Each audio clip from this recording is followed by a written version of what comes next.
Book देना एक बार, कोई बच्चा बुक दे दो। Sir question 6। नहीं है इसका क्वेश्चन, अभी देखो। नंबर 7 से पहले किसी का doubt? Sir question 6। Question number 6, question number 6 देख लो। 3। इलेक्ट्रॉन इन हाइड्रोजन एटम, यही है ना 6 देखना क्वेश्चन? और कौन सा है? 4.19 पे क्वेश्चन नंबर 6 यही है।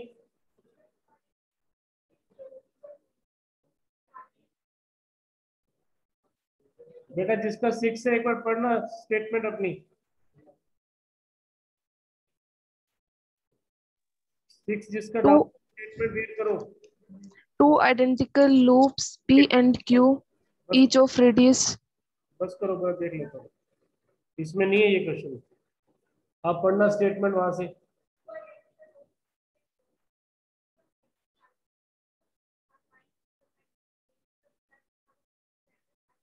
ओके, ये डायग्राम बना हुआ है क्या, देखना।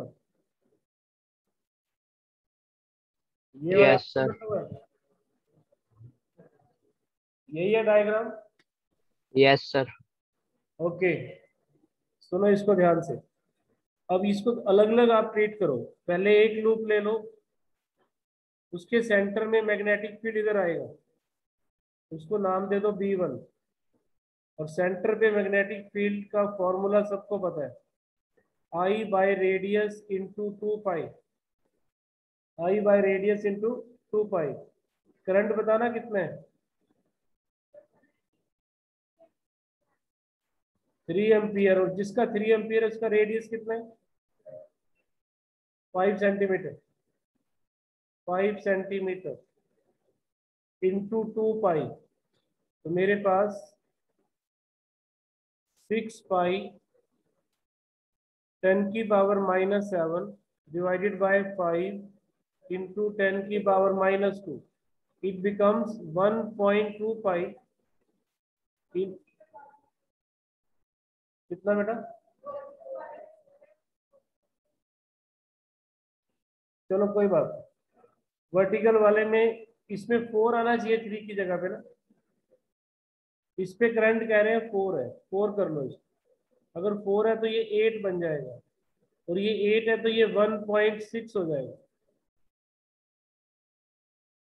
इतना टेस्ला आपका वर्टिकल का फील्ड आ गया।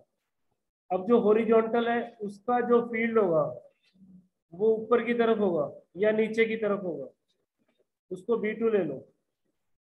B2 मेरे पास कितना आएगा? μ0 4 पाई, आई इसमें कितना है? 3।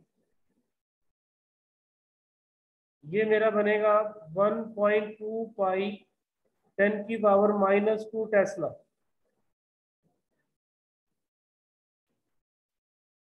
बोल दो चलो इसको। ये दो फील्ड अपने पास आ गए। अब ये दोनों फील्ड की डायरेक्शन अगर ध्यान से देखो, एक की तो ऊपर आ रही है, एक की इधर आ रही है। इनके बीच में एंगल कितना है? 90 डिग्री।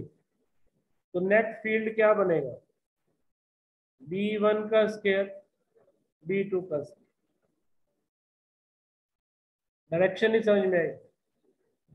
ओके, मैं इसको ना क्लियर कर रहा हूँ, पेज को दोबारा से देखो। डायरेक्शन ना मैंने आपको बताई हुई है कि जब भी सर्कल हो कोई भी, अगर उसमें करंट क्लॉकवाइज हो तो इनवर्ड एंड परपेंडिकुलर होगा, इनवर्ड एंड परपेंडिकुलर होगा। अगर करंट एंटी क्लॉकवाइज हो, आउटवर्ड एंड परपेंडिकुलर होगा। अब मैं इस सर्कल को ऐसे बना रहा हूं किसी और प्लेन में, तो परपेंडिकुलर डायरेक्शन ये बनेगी ना इसकी। अगर दूसरे को मैं ऐसे बना रहा हूं तो उसकी परपेंडिकुलर डायरेक्शन ये बनेगी। अब ये आप देख लो, क्लॉकवाइज है तो ऊपर की तरफ अपना थंब रूल भी यूज कर सकते हो। करंट की डायरेक्शन में ना अपनी फिंगर को घुमाओ, thumb will give the direction. दोनों ही केस में डायरेक्शन चाहे ऊपर आ रही है, लेफ्ट राइट को एक बार छोड़ दो, वो करंट के हिसाब से देखना है एंगल कितना आ रहा है, 90 डिग्री। तो पैरेललोग्राम लो आपने 11th में पढ़ा हुआ है कि जब आपके पास दो के बीच में एंगल हो तो आप नेट फील्ड कैसे निकालते हो, उसका फॉर्मूला होता है B1 का स्क्वायर B2 का square 2B1 B2 cos theta, cos 90 zero हो गया, तो आपके पास क्या बन गया B1 का स्क्वायर प्लस B2। अब B1 B2 तो निकाल लेंगे सब लोग, फॉर्मूला ही लगाना है उसमें। बेटा ये समझ में आ गया क्या सबको जो कनेक्टेड है? Yes, sir. Next doubt? अभी इसी पे रहो। इस क्वेश्चन में ना आपने दो कॉइल ली और वो दो कॉइल आपस में परपेंडिकुलर थी, जिससे ये पता चला कि इनका फील्ड भी परपेंडिकुलर होगा। मान लो मैं कॉइल ऐसे लेता हूँ, एक कॉइल इधर और एक कॉइल इधर, इनके बीच में एंगल 90 नहीं है, इनके बीच में एंगल है लेट 60, तो इनके मैग्नेटिक फील्ड के बीच में भी एंगल 60 होगा या 180 माइनस 60 होगा। वो डिपेंड करेगा कि फील्ड किधर जा रहा है। मान लो इसका फील्ड इधर है और इसका फील्ड इधर है, तो 60 होगा।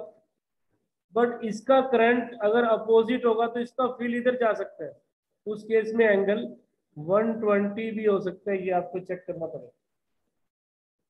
आप सबसे पहले करंट के हिसाब से उसका डायरेक्शन बना लो, फील्ड की डायरेक्शन बना लो। फील्ड के बीच में एंगल अगर तो एक्यूट आ रहा है तो फिर वही होगा जो दो प्लेन के बीच में होगा, लेकिन अगर एंगल ऑब्ट्यूज आ रहा है 90 से बड़ा आ रहा है तो फिर वो एंगल 180 माइनस थीटा हो,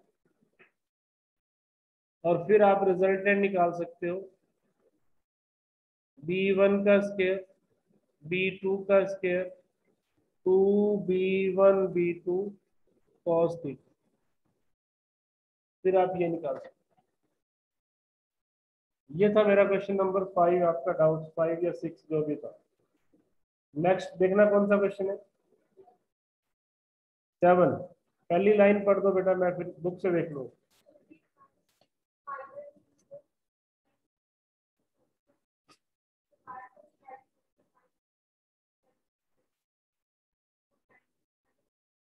इसमें ये भी क्वेश्चन नहीं है, बहुत पुरानी बुक है आपकी।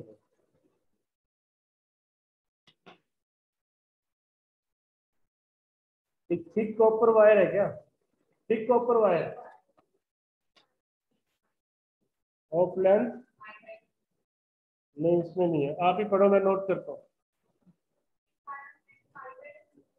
5 या पाई 2 मीटर। देखो जो मैं लिख रहा हूँ यही ना, ये लेंथ है इसकी। ओके,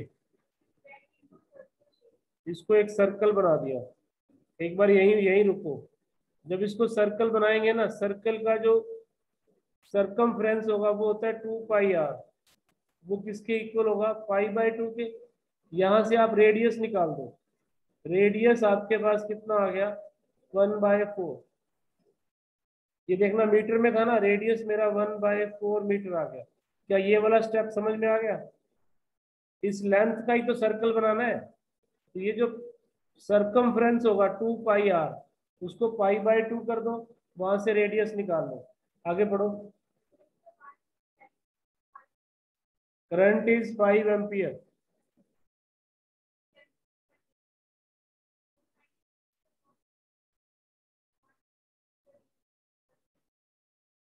ओके, यही निकालना है। ये दो पार्ट है इसके,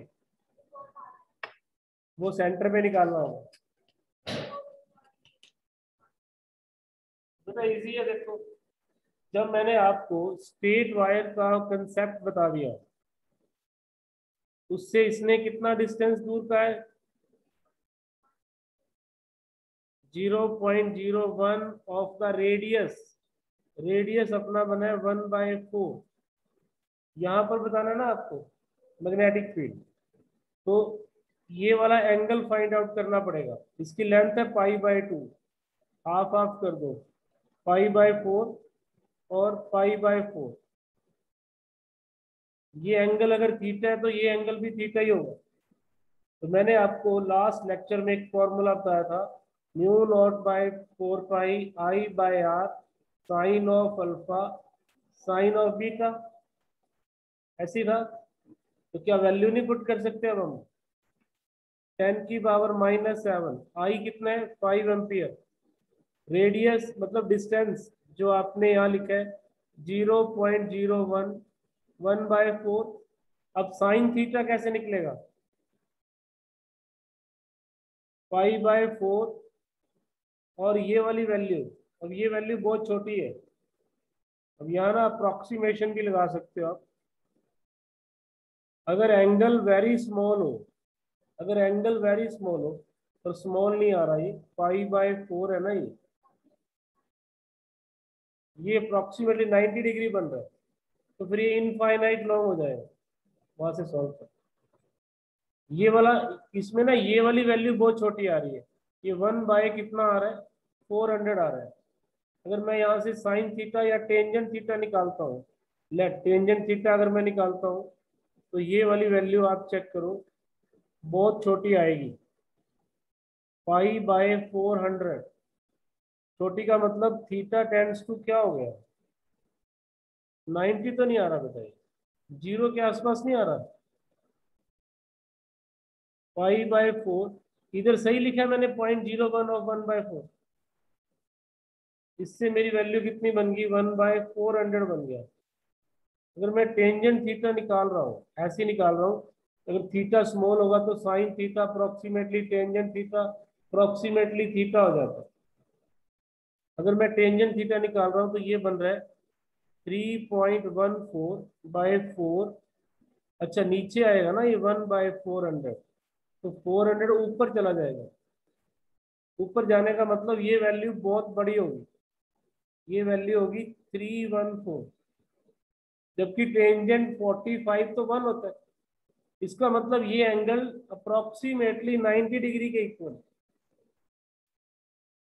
ये एंगल अप्रोक्सीमेटली 90 डिग्री के इक्वल है। तो आप अब यहाँ पर sin 90 लेके 1+1 कर देना, उससे आपका आंसर आ जाए। मैच नहीं कर रहा, मैं करता हूँ। अच्छा आंसर ही एक दिया हुआ है, वो हो सकता है सर सर्कल के सेंटर वाला दिया हो, कोई बात नहीं, आप यहाँ से निकाल लो, वो आपका आंसर है।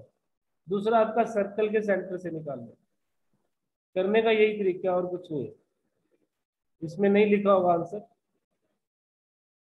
बेटा क्वेश्चन नंबर 7 में हमें क्या प्रॉब्लम आई, हमें ये प्रॉब्लम आई कि ये वाला डिस्टेंस बहुत छोटा है as compare to this, r is very small. अगर आर वेरी स्मॉल है तो फिर ये एंगल टेंड्स टू 90 हो जाएगा, और आपने यही फॉर्मूला लगाना फिर μ0/4πi/r sin 90 मतलब इनफाइनाइट वाला आपने फॉर्मूला यूज कर लोगे अब इसको। बेटा नेक्स्ट चलोगे डाउट। 8th question. 90 नहीं बना, 90 के पास बना। कैसे? मेरी जो वैल्यू आ रही है ना इससे 314 आ रही है। अब आप खुद आइडिया लगाओ, जो भी वैल्यू आपको आती है, 60 भी अगर आप देखते हो तो वो √3/2 होता है, सॉरी 60 होता है आपके पास, √3 होता है, जो कि 1.7 है। तो ये तो बहुत बड़ी वैल्यू है ना इसके अकॉर्डिंग। तो एंगल, अब टेंजेंट 90 इनफिनिटी होता है, मतलब लार्ज वैल्यू, तो इसको लार्ज लेके चलोगे, इसलिए आप इसको इनफाइनाइट कर सकते। नेक्स्ट चलो, 8th क्वेश्चन। क्वेश्चन नंबर 8, पहली लाइन पढ़ दो बेटा। A circular coin has 35 turns and a mean radius. इसमें है क्वेश्चन नंबर 7 है, जो बुक मेरे पास है, आपका 8 है, चेक करो सब लोग। Question number 8, circular coil has 35 turns and mean radius 4.0 centimetre. Match करना यही है ना, current 12 ampere, 1.2 ampere. Find the magnetic field at A point on the axis. ये आर्टिकल नहीं किया अभी हमने ऑन द एक्सिस वाला आर्टिकल नहीं किया। दूसरा क्या है, एट द सेंटर, वो कर लोगे? सर यस सर, वो हो गया। बस सेंटर वाला हमने किया है। बस ये वाला आर्टिकल अभी करना है हमें, आज करवाऊंगा ये आर्टिकल। और बताओ, हो गए सारे? किसी का डाउट बेटा? और So 10th question. Question number, So 10th. पहली लाइन पढ़ो बेटा। A long wire is bent as shown in the figure. Find the magnitude and the direction of the magnetic field. Okay okay, question number 9 है जो book मेरे पास है अभी। Long wire को हमने ऐसे बेंड किया हुआ, देखो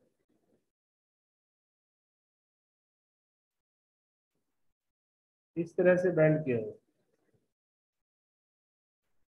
ये बीच वाला जो गैप है ना, इसने ज्यादा दिखाया, आप इग्नोर करोगे इसको। इतना ज्यादा नहीं है डायग्राम में, ज्यादा गैप दिया हुआ। तो इसको फिर आप कैसे ट्रीट करोगे? एक तो सर्कल हो गया और एक ये लंबी वायर होगी, इसको आप ऐसे ट्रीट कर लो, गैप को इग्नोर कर दो। अब इन दोनों का फील्ड निकाल के आप ऐड कर दो या माइनस कर दो। अब सर्कल से फील्ड किधर होगा? क्लॉक है ना, क्लॉकवाइज। क्लॉकवाइज है तो इनवर्ड होगा, क्रॉस वाला फील्ड होगा। और स्ट्रेट कनेक्टर से भी आउटवर्ड आएगा, इससे आउटवर्ड आएगा। आप अपने थंब को करो और फिंगर नीचे से निकल के आएंगे। या मैंने आपको बताया था करंट के राइट साइड में फील्ड किधर होता है? इनवर्ड। और लेफ्ट साइड में किधर होता है? आउटवर्ड। ये आप लेफ्ट साइड में हो, करंट से लेफ्ट साइड में हो, तो दोनों के फील्ड को आप माइनस कर देना। सर्कल का कितना होता है? Mu naught 4 pi i by r 2 pi, ये वाला। और स्ट्रेट कनेक्टर का क्या होगा?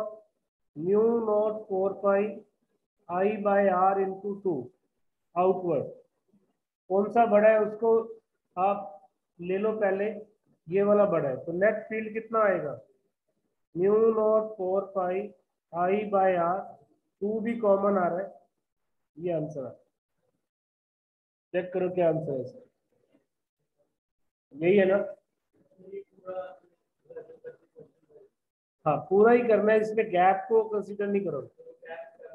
हाँ डायग्राम गलत बना हुआ है इसका।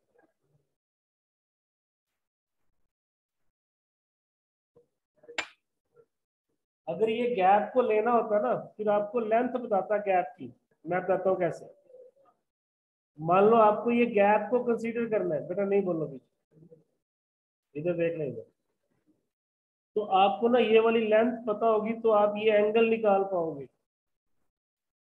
ये एंगल निकाल पाओगे तो फिर ये वाला एंगल लेना होगा।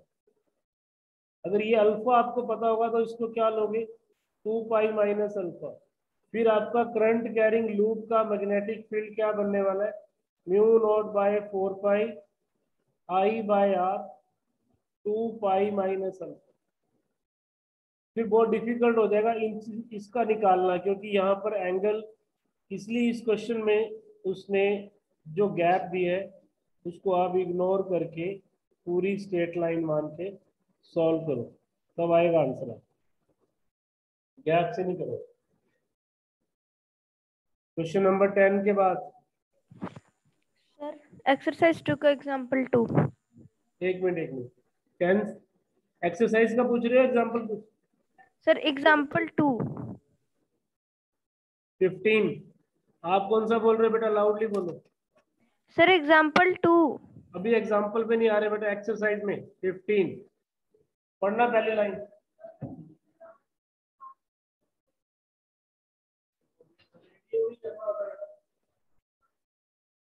नहीं किया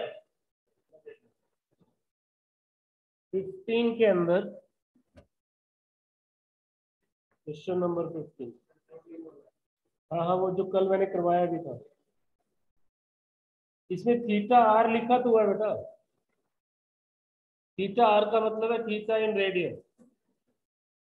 इसके आंसर में ना नीचे देखो, या तो थीटा ऐसे लिखता डिग्री, फिर रॉन्ग होता वो।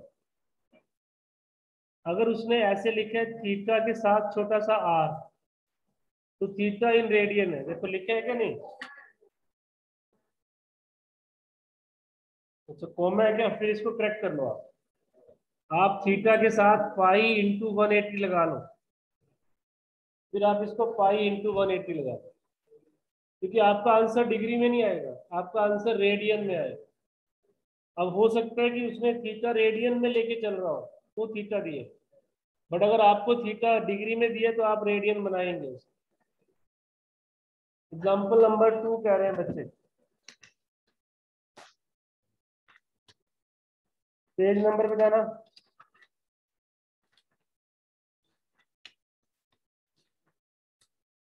बेटा किसका एग्जाम्पल 2 रीड करो, स्टेटमेंट रीड करो पहले। Yes, sir. रीड करना बेटा जिसका डाउट था। Sir, 1 minute. हाँ, एक लाइन पढ़ दो फिर मैं चेक कर लूंगा जो मेरे पास बुक है वही है क्या। Okay, sir. वंश दर्शन न्यू बुक पढ़ी है यार, टेबल के ऊपर लेके हिंदी वॉल्यूम 1 लेके टेबल पे पढ़ी है।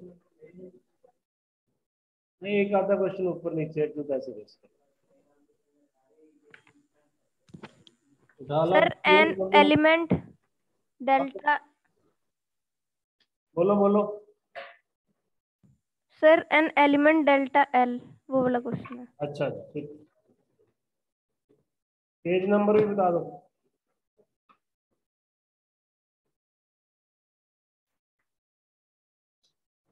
Sir, 4.4. 4.4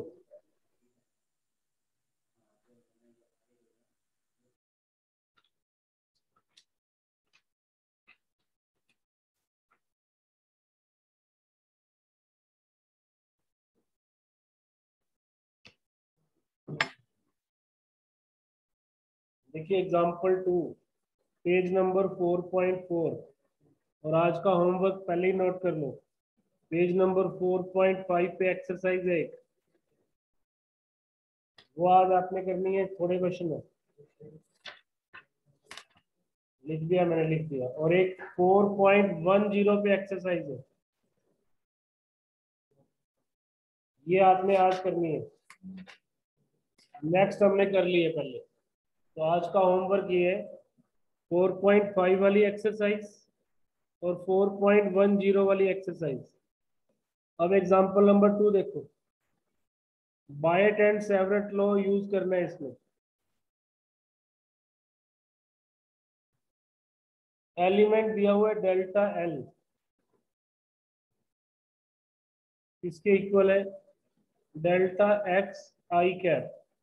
आई कैप समझते हो आप, एक्स एक्सिस की तरफ पड़ा हुआ एलिमेंट, ये एलिमेंट जिसकी लेंथ कितनी है डेल्टा एक्स और डायरेक्शन कौन सी है I cap, is placed at the origin. Origin पे पड़ा है, ओरिजिन यहाँ से आप अपना एक्स और वाई बना लो, तो ये वाई एक्सिस होगी और ये एक्स एक्सिस होगी, ओरिजिन पे पड़ा है।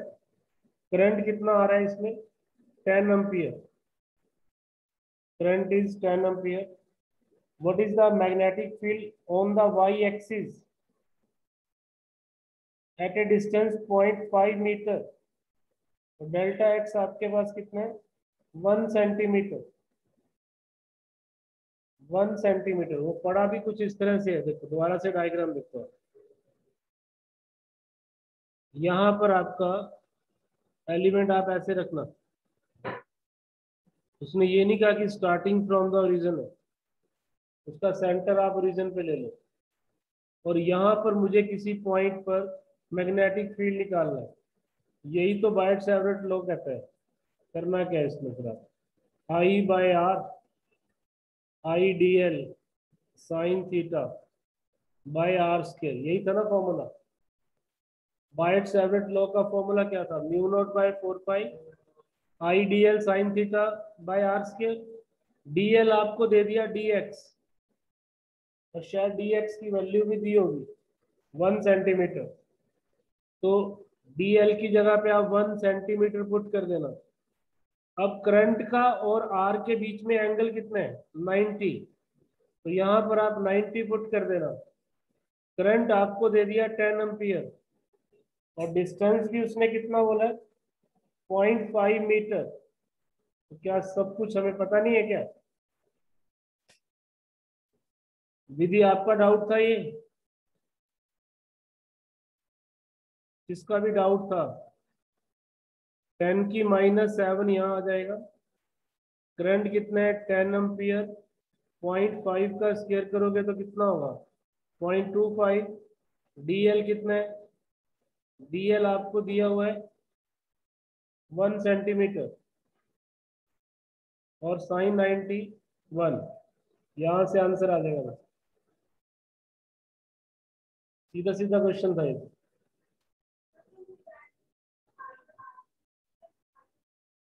हाँ, अच्छा क्वेश्चन है। क्लासेस में आना शुरू करो बेटा आप धीरे धीरे। अगर सबका टाइम सेट होगा और गर्मी ज्यादा लग रही है इस टाइम पे, तो मैं मॉर्निंग में शिफ्ट कर दूंगा जब तक प्रॉपर नहीं चलता सब। ओके, ऐसे नहीं सबसे बात करेंगे। देखिए, अभी क्वेश्चन पूछा गया है कि जो आर का एंगल है वो करंट के साथ लेना है या डीएल के साथ लेना है। बेटा आई डीएल जो होता है ना, वो वेक्टर होता है और उसकी डायरेक्शन वही होती है जिधर करंट होता है। तो आप क्या ऐसे ही समझ लो, करंट के साथ ले लो या डीएल के साथ ले लो। आई डीएल एक वेक्टर है और आई डीएल वेक्टर की डायरेक्शन वही होगी जो करंट की डायरेक्शन है। तो आपके लिए करंट के साथ भी वही चीज है और आईडीएल के साथ भी वही चीज है। बेटा और कोई डाउट?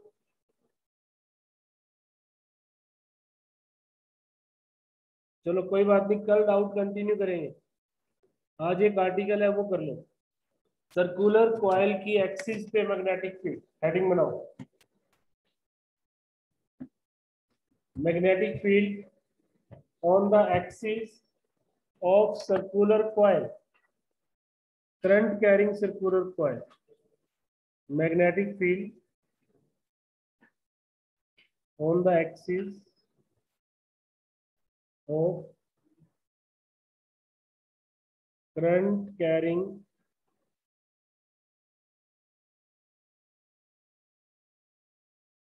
वैसे तो ये आर्टिकल बोर्ड के अकॉर्डिंग हम लोग कहते हैं कि 3 मार्क्स के लिए प्रिपेयर करो या 4-5 के लिए करो।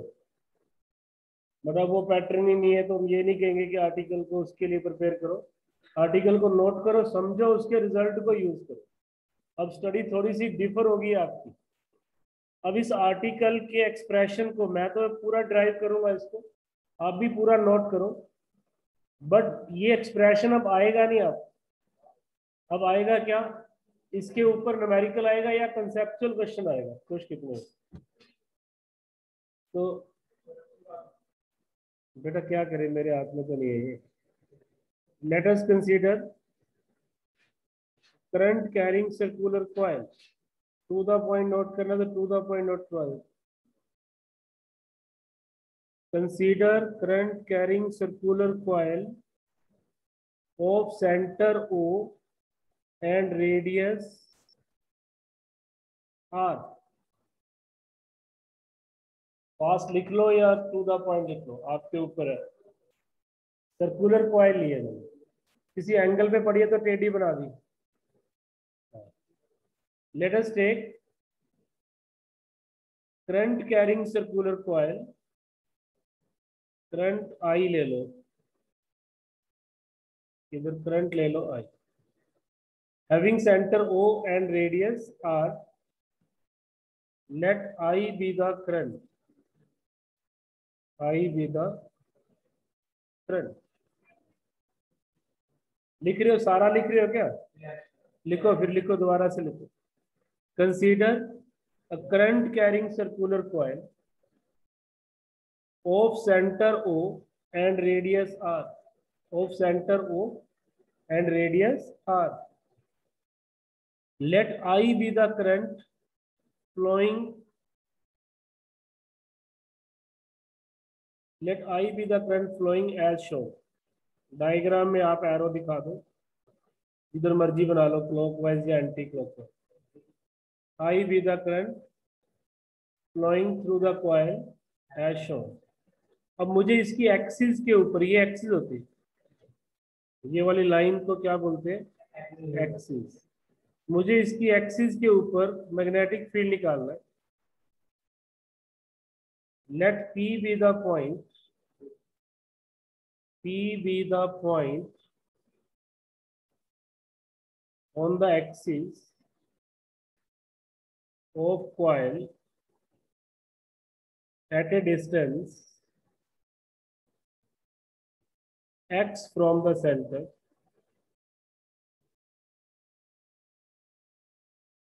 where magnetic field is B. जो मुझे निकालना, where magnetic field is B. ये वाला डिस्टेंस कितना हो गया? x. ये वाला डिस्टेंस कितना हो गया बेटा? x.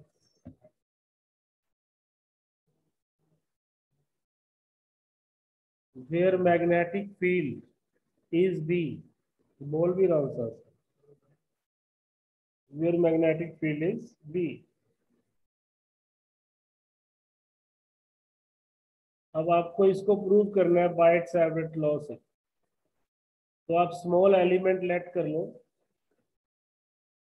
दो लेट कर लो डायमेट्रिकली अपोजिट. कौन कौन से? देखो इधर. एक तो मैं एलिमेंट ले लेता हूं यहाँ पे ए बी. एक मैं एलिमेंट ले लेता हूँ थोड़ा सा बिल्कुल इसके opposite C D. Consider small elements AB and CD which are diametrically opposite,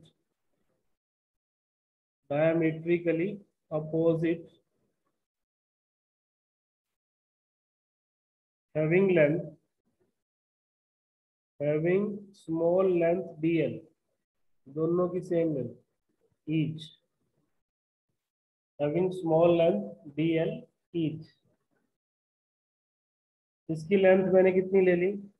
dl. और इसकी लेंथ भी कितनी ले ली? dl. अब ये करंट एलिमेंट बन गया. इससे जो फील्ड आएगा P पॉइंट पर, उसकी डायरेक्शन इधर आएगी. Yes. Which are diametrically opposite. Diametric opposite. बेटा बहुत ज्यादा लिखने की जरूरत नहीं है वैसे अब, पर लिख लो. चलो एक आर्टिकल है तो पूरा अटेम्प्ट कर लो. मेन इसका एक्सप्रेशन समझो आप कैसे आएगा, और उसके बाद इसके रिजल्ट को यूज करो. वही रिक्वायरमेंट रहेगी अब आपकी. एक्सप्रेशन आपके कंपटीशन में भी नहीं आते और कहीं नहीं आते. तो ये डीएल एलिमेंट है, इसका जो मैग्नेटिक फील्ड है वो उसको मैं नाम दे रहा हूँ DB1. इधर आएगा वो फील्ड. हमेशा इस लाइन के परपेंडिकुलर आता होता है, इस लाइन. ये इलेक्ट्रिक फील्ड नहीं है कि उसी डायरेक्शन में आए. थंब रूल से आप करके देखो करंट, तो ये फील्ड इस लाइन के 90 डिग्री पे आएगा. मतलब अगर ये वाला एंगल थीटा हो, तो यहां से अगर मैं एक लाइन बनाता हूं वाई एक्सिस, तो ये एंगल भी थीटा होगा. डायग्राम में बना लो. सिमिलरली इधर से भी अगर मैं फील्ड लेता हूं नीचे वाले एलिमेंट से, वो इधर आएगा इस तरफ DB2. और क्योंकि ये डायमेट्रिकली अपोजिट है, ये वाला एंगल अगर थीटा है तो ये वाला एंगल भी क्या होगा? थीटा. बेटा डायग्राम बना लो सब में.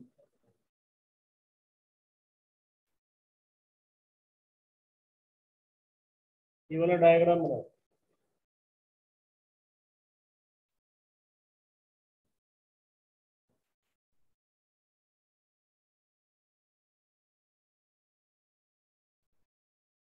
हेलो, मैं ना क्लास के बाद कॉल करता हूँ तेरे को, 15-20 मिनट की रहेगी बेटा। ये डायग्राम बन गया सब? ओके, अब आप समझो यहाँ ध्यान से, जो लाइन लगाई है ना मैंने अभी, ये लेंथ कितनी होगी? अगर ये आर है और ये एक्स है तो ये डिस्टेंस कितना होगा? R square plus x square, और ये भी कितना होगा? R square plus x square. तो क्योंकि आप आर्टिकल लिख रहे हो तो ये लेट कर लो, let dv1 and dv2 are the magnetic field, intensity होती है वैसे, पूरा वर्ड ये होता है, are the magnetic field intensity at P due to current elements AB and CD respectively, due to current element AB and CD respectively as shown। Diagram में आपने बना दिया as shown। अब देखो dB1 की वैल्यू क्या आएगी? Using Biot Savart law, using Biot BS law या Biot and Everett law, dB1 का मैग्नीट्यूड और dB2 का मैग्नीट्यूड सेम आएगा। डायरेक्शन सेम नहीं है, डायरेक्शन तो एक की इधर है एक की उधर है, लेकिन मैग्नीट्यूड सेम है। वो क्या होगा? Mu naught 4 pi IDL sin 90 divided by r square plus x square के रूट का स्क्वायर। अब आपके दिमाग में ये आ रहा है कि एंगल 90 क्यों लिया? एंगल 90 लिया, आपके अगर पास कोई भी रिंग है, किसी के पास रिंग हो, कड़ा हो या कोई भी चीज हो, आप उसके सामने एक लाइन बना के देखो, करंट ऐसे जा रहा है, करंट डायग्राम में नहीं लग रहा कि करंट 90 डिग्री पे है, डायग्राम में तो ऐसे लग रहा है कि करंट की डायरेक्शन भी यही है और लाइन भी इधर है। ऐसा नहीं है, करंट की डायरेक्शन एलिमेंट की और लाइन जो लगी है उसमें 90 डिग्री का एंगल आएगा। देखिए इधर, मैं वीडियो ऑन कर देता हूँ एक बार, वैसे तो समझ में आ गया होगा सबको। ओके, मैं इधर कर लेता हूँ। देखो इस रिंग की बात कर रहे हो, दिख रहा है क्या वीडियो पे रिंग? ये रिंग है ना, इसको मैंने इस प्लेन में रखा है ऐसे टेढ़ा, और ये एक्सिस है जो मेरे हाथ में पेन है, दिस इज द एक्सिस। अब जो रिंग में करंट जा रहा है वो तो इस डायरेक्शन में जा रहा है ना, मैं सामने से ले आता हूँ। रिंग में करंट टेंजेंट के अलॉन्ग होता है और एक्सिस इधर है, ये वाली लाइन इधर आ रही है जिस लाइन के साथ मुझे एंगल चाहिए, और ये जो करंट था जो कि रिंग की एक्सिस पे था, और जो मैं लाइन ले रहा हूँ जिस लाइन के अलॉन्ग है, इसके साथ क्या एंगल बन रहा है? 90 डिग्री का एंगल। वैसे खुद बना के देखो, आपके अपने पास रिंग है, उसमें लाइन लगा लो, पेंट कर लो, करंट की डायरेक्शन बना लो, ये 90 डिग्री बनने वाला। अब अगर ये 90 डिग्री है तो मैंने इसको 90 डिग्री यूज कर लिया बेटा, ये वाला एंगल क्या बन गया? 90 डिग्री। देखो ये रिंग ऐसे होता है वैसे सामने से देखने, इसमें करंट इधर है तो करंट एलिमेंट ये बनेगा।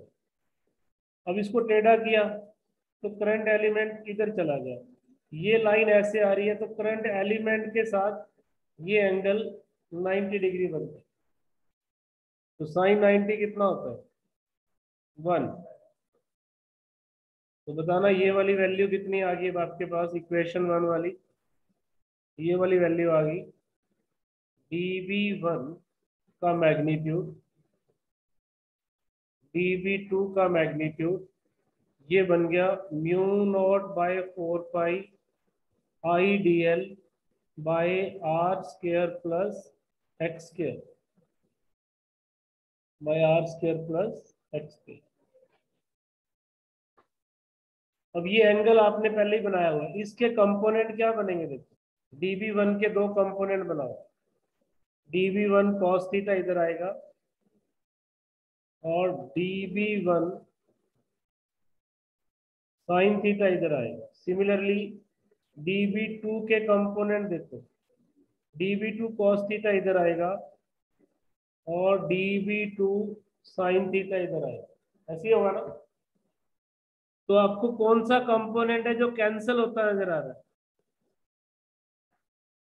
कोस वाले कंपोनेंट कैंसिल होंगे हमेशा और साइन वाले कंपोनेंट ऐड होंगे।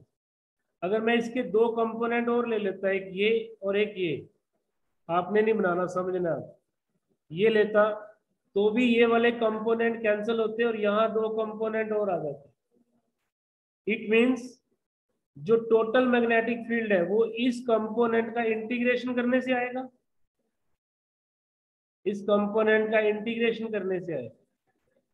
बेटा डायरेक्शन बाद में पूछ लेना, आर्टिकल पे आगे बता दूंगा मैं दोबारा से। इसको साइन 90 ले लो।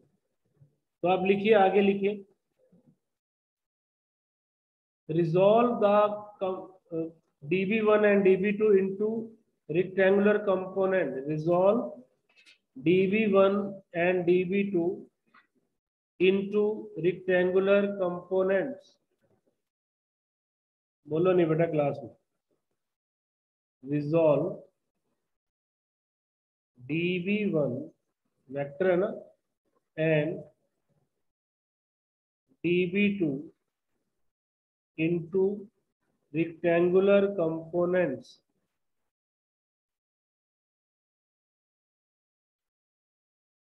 dv1 cos theta is equal and opposite to dv2 cos theta and they cancel each other. They cancel each other. ये वाले कंपोनेंट एक दूसरे को कैंसिल कर देंगे। तो कौन सा कंपोनेंट रिस्पॉन्सिबल होगा मैग्नेटिक फील्ड के लिए? dv1 sin theta. तो अगर मुझे पूरे रिंग से निकालना है, दो एलिमेंट लिए थे, अगर मुझे पूरे रिंग से निकालना है तो क्या मैं dv1 का इंटीग्रेशन नहीं कर दूं? यही करेंगे ना? तो मैं पेज क्लियर कर रहा हूं बेटा। देखो the magnetic field at P is due to the component dv1 sin theta and dv2 sin theta. तो net magnetic field at P is the integration of, किसी एक को ले लो, उसका इंटीग्रेशन कर, दो एलिमेंट से दो फील्ड, चार एलिमेंट से चार फील्ड, छह एलिमेंट से छह फील्ड, तो आपको क्या निकालना है? टोटल फील्ड निकालना है। तो ये जो सर्कल मैंने लगाया ना, ये क्लोज लूप के लिए होता है। तो यहाँ dv1 की वैल्यू पुट कर दो, mu naught 4 pi I D L R square plus x square into sine theta into sine theta. और साइन थीटा की वैल्यू आप यहाँ से निकाल लो। ये ट्रायंगल जो आपने डायग्राम में पहले बनाए हुए, ये थीटा था, ये रेडियस था, ये आपके पास क्या था? R square plus x square था, ये एक्स था। तो साइन थीटा की वैल्यू क्या बनेगी? dl को अलग कर दो, ये बनेगा r बाय दिस वन, तो ये टोटल बन जाएगा R square plus x square की power 3/2 because sine theta is perpendicular upon hypotenuse. ये स्टेप क्लियर हो गया? तो हम अपने आर्टिकल के एंड में पहुंच गए। Mu naught 4 pi I R square plus x square की पावर 3/2, इसको बाहर निकाल लो, इंटीग्रेशन किसका कर दो? dl का। और डीएल का इंटीग्रेशन का क्या मतलब हुआ? डीएल था स्मॉल एलिमेंट, छोटे छोटे एलिमेंट को ऐड करने का मतलब है 2 पाई आर सरकमफ्रेंस। तो आगे आप ये लिख दो mu naught by 4 pi I R square plus x square की पावर 3/2, और यहाँ आ जाएगा 2 pi R, because integration of D L is 2 pi R. Integration of D L is, बीच में से क्वेश्चन पूछ लूंगा मैं आर्टिकल पे। हो गया, बस कंक्लूड कर दो, पेज साफ कर दूं, ये क्लियर कर दूं? लिख लिया सबने यहाँ तक? Yes sir. तो बेटा जो मैग्नेटिक फील्ड मेरे पास आया, मैं फिर कह रहा हूँ इस साल की प्रेपरेशन थोड़ी चेंज होगी है। आप कैसे प्रिपेयर करते हो वो भी आपको सोचना पड़ेगा। आपको सिर्फ और सिर्फ आर्टिकल के एक्सप्रेशन तो चलो मैंने करवा ही दिया, आपको ये याद रखना है कि मैग्नेटिक फील्ड बी पर कितना आएगा, mu naught by 4 pi I R square into 2 pi, नीचे क्या आया r square plus x square की पावर 3/, और इसकी डायरेक्शन या तो इधर होगी या इधर होगी, वो डिपेंड करेगा क्लॉकवाइज या एंटी क्लॉकवाइज पे।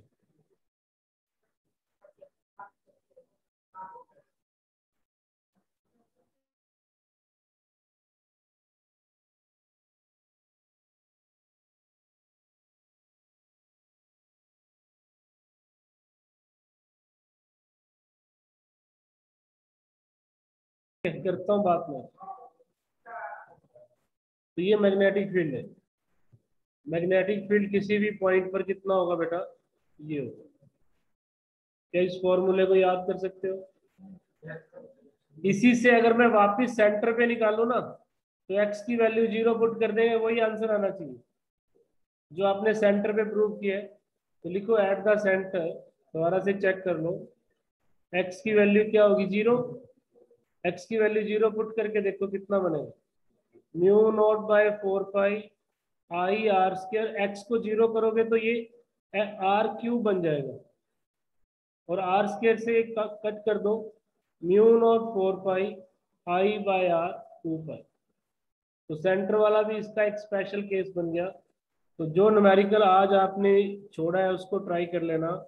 एक्सिस के ऊपर मैग्नेटिक फील्ड की डायरेक्शन तो एक्सिस के अलोंग ही रहेगी, इधर भी हो सकती है इधर भी हो सकती है, बट मैग्नीट्यूड आपने याद रखना है mu naught 4 pi I R square, नीचे R square plus x square की पावर 3/2 इंटू 2 पर। दिस इज द आर्टिकल जो हमारा पेंडिंग है। क्या टाइम हुआ देखो? तो आज आपने 2 एक्सरसाइज करनी है, और ये वाला आर्टिकल के रिजल्ट पे जो भी क्वेश्चन होगा वो ट्राई करना, ठीक है?